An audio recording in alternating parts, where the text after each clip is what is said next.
정체성, 차이의 발견은 사회의 다양한 집단이 유입되면 더 큰 의미를 가지게 됩니다. 사회의 다양한 집단이 유입되는 것은 이주 과정을 통해서 살펴볼 수 있을 것입니다. 이 시간에는 이주와 관련된 현황, 요인, 이론, 그리고 이주에서 야기되는 송금과 그 파급 효과, 이런 것들을 간단하게 종합적으로 살펴보고요. 한국에서는 이러한 이주의 문제가 어떻게 진행되었는가, 정책은 어떠한가, 그 결과와 과제는 무엇인가, 이런 것들을 간단하게 살펴보도록 하겠습니다. 네, 안녕하십니까. 오늘은 한국의 정체성 문제와 관련을 해서 이주 문제를 한번 다루어 보고자 합니다.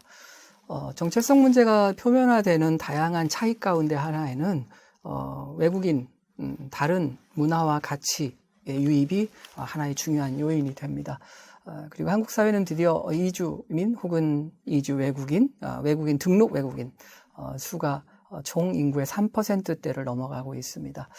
대체적으로 이런 큰 변화가 나타나게 되면 이런 집단을 인지하거나 이주자 집단과의 관계가 설정되거나 하는 과정에서 자연스럽게 정체성의 문제가 야기될 수 있습니다. 그래서 오늘은 이주 문제를 중심으로 한번 한국 정체성의 문제, 과제 등을 한번 논의해 보도록 하겠습니다. 먼저 이주의 개념부터 한번 간단히 짚어보도록 하겠습니다. 이주는 국제이주기구에서 이주와 관련된 용어 사전 이런 것들을 출판하고 있습니다. 그래서 IOM의 이주용어 사전을 중심으로 한번 살펴보도록 하겠습니다. 이주란 국경을 넘었거나 혹은 특정 국가 내에서 사람이나 집단이 이동하는 것이다, 이렇게 정의하고 있습니다. 이 정의와 관련해서 그 기간이나 구성 혹은 이주하는 원인과 상관없이 또는 어떤 형태의 인구 이동이든 모두 포괄하는 개념이다, 이렇게 제시하고 있고요. 여기에는 난민, 이재민, 경제이주자, 그리고 가족재결합 등 다양한 목적을 위해서 이동하는 사람들을 포함한다, 이렇게 언급을 하고 있습니다. 포괄적으로 정의하고는 있습니다만 여기에도 빠져 있는 사람이 있습니다. 자, 이주자는 그러면 정해진 정의가 있느냐, 이렇게 생각하면 국제법적으로 정해진 정의는 없습니다. 어쨌든 다양한 이유에서 이유 불문하고 국내든 국경을 넘든 일시적이든 영구적이든 자신의 통상적인 거주지를 떠나 이동한 사람을 지칭하는 포괄적 개념이다, 이렇게 이야기하고 있습니다. 이 이야기는 법적으로 잘 정비된 여러 가지 개념들, 예를 들어서 이주 노동자, 특정한 형태의 이동, 우리가 흔히 말하는 비정규적인 이주 혹은 미립국 이런 것, 그리고 국제법적으로 지위와 이동 수단이 특정화되지 않은 사람들, 유학생 같은 경우, 이런 경우를 다 포함한다라고 이야기를 하고 있습니다. 여기에서 보면 자신의 통상적인 거주지를 떠나 이동한 사람, 이거를 포괄적으로 보게 되면 국내 이주도 포함이 되는 컨셉이라고 볼 수 있습니다. 이주자는 그런 의미에서 대상의 법적 지위, 자발성, 이동의 원인, 그 다음에 해당 국가 내 체류 기간, 이런 것과 상관없이 국경을 넘거나 이미 넘었거나 국내에서 넘으려고 떠난 자, 이들을 모두 포함해서 이주자라고 정의한다, 이렇게 국제이주기구에서는 정의를 내리고 있습니다. 이주는 정의에서도 나타나는 바와 같이 원인, 과정, 목적이 다 다른데도 포괄적으로 이주자라고 부르고 있습니다. 그러다 보니까 경우에 맞추어서, 목적에 맞추어서 특정한 이주를 포착하려는 노력들이 생겼고요. 그래서 다양한 이주와 관련된 개념들이 발전해 왔습니다. 무엇보다 방금 직전에 말씀드렸던 국내에 움직이는 것도 이주다 라고 했을 때 우리가 국내 이주라는 표현을 따로 포착해서 쓰고요. 국경 내에서 움직이는 것을 포착하기 위한 것입니다. 그리고 국경을 넘어서는 이주를 국제 이주라고 부를 수 있겠습니다. 성격에 따라서 경제 이주라고 부르기도 합니다.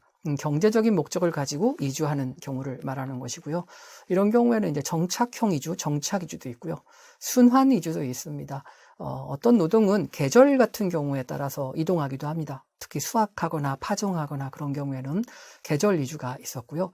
계절 이주는 전통적으로 많은 지역 국가, 국경과 상관없이 행해졌던 이주이기도 합니다. 그건 오늘날도 유효합니다. 장터가 새로 만들어지고 그럼 산 위에서 살던 사람들이 국경을 넘어서 이웃 마을에 내려오고 그러면 그 사람들은 산에서 거둘 수 있는 수확물을 가져오고 그 다음에 해산물, 농산물과 바꿔가고 전통적으로 매년 반복되는 일들이에요. 짧은 기간 동안에 교류를 위한 이주도 있고요. 그 다음에 그 자기 거주지를 떠나서 이웃 마을, 이웃 국가의 인접지에 가서 수확을 돕는 행태, 뭐 이런 경우도 이제 계절 이주에 해당이 됩니다. 이런 농사만 이렇게 계절 이주나 순환 이주에 해당되는 것은 아니고요. 특별하게 예를 들어서 건축도 마찬가지로 건축 처리되면 움직이기도 하고, 그 다음에 일정한 연한을 지어서 6개월 단위, 1년 단위로 사람을 교체하기도 합니다. 그런 경우는 순환 이주에 해당된다고 할 수 있습니다. 그 다음 귀환 이주라는 표현도 많이 발견이 됩니다. 귀환 이주는 특히 그 국경을 떠나서 해외에 거주하다가 돌아오는 사람들을 지칭할 때 쓰는 표현이기도 합니다. 90년대 귀환 이주가 소련이 붕괴되면서, 소련이 해체되면서, 소연방이 해체되면서 대규모로 발생을 하게 됩니다. 지금은 전쟁 중입니다만은 전에 우크라이나에 살던 러시아인들, 전에는 분명히 소비에트였기 때문에 자유롭게 국내 이동처럼 움직였지만 이제는 국경입니다. 그래서 그런 경우에는 이제 러시아에 살기 위해서 돌아가는 경우도 있습니다. 반대의 경우도 다 발생했고요. 그래서 90년대 초반에는 귀환 이주가 대대적으로 발생을 했었습니다. 우리나라도 이주사를 보면 초반에 멕시코, 라틴 아메리카, 북미, 하와이, 호주 이런 쪽으로도 많이 이주를 갑니다. 요즘에는 그분들 가운데서도 돌아오는 귀환 이주들이 발생하고 있습니다. 대체 이주라는 표현도 씁니다. 대체 이주는 인구 감소와 관련이 있습니다. 인구가 감소하는 경우 인구를 안정화시키거나 증가시키는 방법은 다양하게 있습니다. 우선 생각할 수 있는 게 출산을 늘리는 거죠. 그 다음에 사망을 막는 겁니다. 그러면 이제 영유아 사망률도 줄이고, 그 다음에 평균 수명을 늘릴 수 있는 의료 보건 서비스를 강화시키거나 위생을 더 개선하면 되겠죠. 그렇게 되면 평균 수명이 늘어나고, 고연령층이 늘어나는 것도 있겠지만, 어쨌든 전체적으로는 인구가 늘어나는 효과를 거둘 수 있습니다. 그리고 또 하나는, 국경 밖에서 인구를 유입하는 겁니다. 이제 그런 경우가 대체 이주라고 할 수 있습니다. 그러니까 인구 감소와 부족한 노동력을 채우기 위해서, 인구를 유입하는 경우라고 보시면 될 것 같습니다. 그 다음에 나오는 게 이제 비정규 이주입니다. 우리가 전에는 불법 이주라고 불렀던 부분까지를 포괄한다고 보시면 되겠습니다. 그러나 불법 이주라는 표현 자체가 이주민에 대한 어떤 프레임을 부정적으로 만드는데 영향을 줄 수 있다, 이렇게 판단이 되어서 비정규 이주라는 표현을 많이 쓰고 있습니다. 혹은 undocumented migration, 그래서 이주에 필요한, 국경을 넘거나 입국하는 데 필요한 서류를 충분히 갖추지 않고 이주하는 사람, 이렇게 표현을 하고 있습니다. 이거는 이제 러시아에서 아까 말씀드렸던 소비에트 공화국이 소연방이 해체되면서 나왔던 러시아 내에서 비교적 짧은 시간에, 물론 지금도 진행 중입니다만은, 나타났던 사례를 보여주는 겁니다. 한 나라에 저렇게 많은 형태의 이주가 나타난다라는 것을 실감할 수 있는 사례여서 가지고 와 보았습니다. 물론 국내에서도 이주가 있습니다. 국내에서도 강제 이주가 발생하기도 합니다. 스탈린의 강제 이주도 그렇고, 시베리아 쪽으로 자르시기부터 노동력 보완, 혹은 범죄자 격리를 위해서 시베리아로 강제 이주를 시켰던 그런 역사들을 안고 있습니다. 물론 이제 국제적으로도 이주 많이 발생합니다. 그래서 경제 이주가 많이 들어오고요. 특히 중앙아시아든 인접 러시아어 사용권, 구소비에트 공화국이었던 CIS 국가 내에서 러시아로 유입되는 노동 인구들이 제법 됩니다. 그래서 이런 경우에 이제 경제 이주, 국제 경제 이주라고 볼 수 있겠습니다. 반면에 해외로도 강제 이주가 되는 경우도 많습니다. 다양한 이유 때문에 전쟁이나 이런 것 때문에 나가기도 하고요. 역으로 러시아 밖에서 전쟁이나 이런 것 때문에 러시아로 들어오기도 합니다. 그래서 이제 국제 강제 이주나 이런 것들도 존재하고 되고요. 그 다음에 러시아 동포가 돌아오는 그 귀환 이주도 발생하고요. 러시아는 귀환 이주, 러시아어 사용자가 러시아에 들어와서 인구수를 증가시키는데 기여할 수 있도록 다양한 제도를 마련하고자 노력했습니다. 그래서 대체 이주의 성격을 같이 가지고 있습니다. 불법 이주도 많이 발생합니다. 그거는 불법 이주라는 표현이 그렇죠. irregular migration도 많이 발생을 하고요. 그거는 특정한 나라에만 있다라고 말하기 어려운 아주 보편적인 현상이라고 볼 수가 있을 거고요. 미국, 멕시코 국경하에서도 많이 나타납니다. 저걸 차단하겠다고 장벽을 쌓고 이제 그런 일들을 하고 있는 거죠.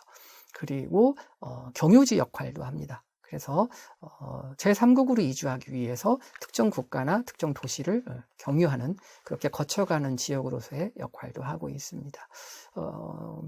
벨라루스나 이런 쪽에서 폴란드나 그 다음에 핀란드 쪽으로 난민들을 많이 배출한다. 이런 불평들, 우려들이 나왔었습니다. 그런 경우에는 이제 아프간에서 출발해서 다양한 경로를 통해서 러시아로 들어오고 러시아에서 핀란드나 그 다음에 벨라루스 거쳐서 폴란드나 이렇게 들어가는 다양한 루트들이 이용되고 있습니다. 그런 경우에는 이제 러시아 쪽에서도 경유 이주 형태가 나타난다. 이렇게 말할 수 있을 것 같습니다. 그래서 이주라는 현상은 단순히 외국인 노동자가 들어온다 나간다 이런 차원의 문제가 아니고 정치적인 맥락, 사회적인 발전 수준이나 격차 이런 거에 따라서 아주 다양한 형태로 복합적으로 발생할 수 있는 현상이다. 이렇게 보시면 될 것 같습니다. 자, 그럼 이런 이주가 발생하는 원인은 무엇인가? 물론 다양하게 분석되고 다양한 수준에 맞추어서 분석되기도 합니다만 IOM 홈페이지, 국제이주기구 홈페이지에서는 6가지로 비교적 간단하게 해서 요약을 해서 정리하고 있습니다. 첫 번째로 이야기할 수 있는 건 경제적 요인입니다.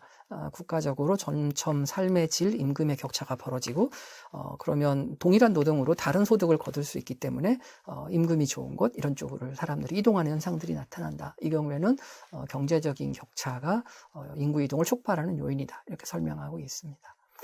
자, 그다음 인구학적인 요인도 말이 되고 있습니다. 인구 압력이 발생하는 겁니다. 선진국의 고령화 현상, 저출산, 인구 노동력 부족, 그리고 노동력을 채우기 위해서 제3세계나 다른 국가, 개발도상국의 노동력이 과밀한 지역으로부터 인구가 이동하는 이런 현상들을 초점을 맞춰서 이제 인구학적인 요인이 작용하고 있다. 이렇게 제시하고 있습니다. 그 다음에는 이제 환경적인 요인들입니다. 지진, 산업재해, 홍수, 가뭄 이런 환경적인 요인 때문에 사람들이 이동하는 것입니다. 이전에는 이게 주로 이제 국내 이주, 국내에 머물러 있었다고 합니다. 그러다가 이제는 그 피해가 점점 확산되면서 점점 국제적으로 이동하는 양상을 보여주고 있습니다. 그래서 저런 자연재해나 위기가 인간의 이동을 촉발하기도 합니다. 그다음 국가의 약화. 공공 서비스 제공을 제대로 하지 못하는 국가의 존재가 이주를 촉발하기도 합니다. 부패 역시 사람의 이동을 촉발하기도 하고요. 우리가 흔히 말하는 발로 하는 투표라는 거죠. 독재 국가인데 거기에 살고 싶지 않다. 그러면 그 나라를 떠나는 것이 최종적인 투표다. 이렇게 얘기하는 거죠. 그래서 보다 나은 공공 서비스, 교육, 건강, 보건 이런 그 보다 나은 서비스를 찾아서 외국으로 나가는 국제 이주를 촉발하는 요인 중에 하나. 라고 지적되고 있습니다. 그 다음에 이제 분쟁이나 내전이죠. 일종의 forced migration의 대표적인 케이스라고 볼 수 있습니다. 나가고 싶지 않지만 총알이 날라오니까 피할 수밖에 없었고 피하는 과정에서 국경을 넘게 되고 이렇게 되는 거죠. 그래서 전형적인 forced migration, 강요되는 강제 이주의 형태 이걸 촉발하는 게 분쟁, 그 다음에 인종 종교에 따른 갈등 뭐 이런 것이라고 볼 수 있습니다.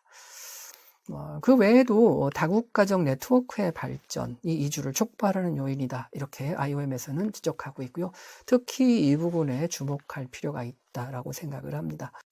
흔히 우리가 이야기할 때, 생각할 때는 가난하면 이주할 것이다. 이렇게 생각을 합니다. 그러나 정작은 그렇지 않습니다. 실제는 그렇지 못하고요.